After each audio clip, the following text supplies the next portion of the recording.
नमो नमः संस्कृत। आज हम देखेंगे सर्वनाम शब्दों की लिंग तालिका।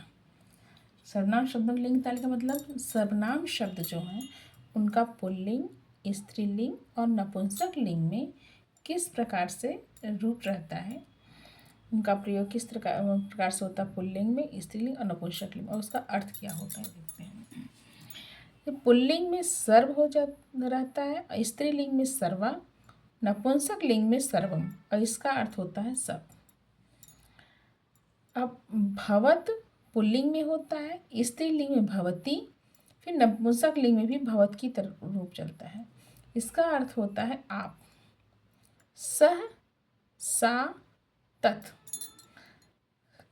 पुल्लिंग में स, स्त्रीलिंग में सा, नपुंसक लिंग में तत्, तत्ते तानि। और इसका अर्थ होता है वह। पुल्लिंग में यह होता है, स्त्रीलिंग में या और नपुंसक लिंग में यत, जिसका अर्थ होता है जो। यह या यत। पुल्लिंग में कह, स्त्रीलिंग में का, नपुंसक लिंग में किम, इसका अर्थ होता है कौन।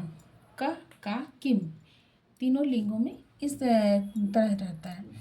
पुल्लिंग में एषा होता है, स्त्रीलिंग में एषा होता है, नपुंसक लिंग में एतत् होता है, जिसका अर्थ होता है यह। एषा का भी अर्थ यह है, एषा का भी अर्थ यह है और एतत् का भी अर्थ यह है, लेकिन तीनों लिंगों में अलग अलग इनका रूप रहता है। अब पुल्लिंग में अयम होता है, अयम मीन्स यह, स्त्रीलिंग में इयम और नपुंसक लिंग में इदम शब्द होता है, जिसका अर्थ होता है यह। अब पूर्व का, पुल्लिंग में पूर्व, स्त्रीलिंग में पूर्वा, नपुंसक लिंग में पूर्वम, इसका अर्थ होता है पहले या पूर्व। अब पुल्लिंग में एक होता है एका, स्त्रीलिंग में एका, नपुंसक लिंग में एकम, जिसका अर्थ होता है एक। दो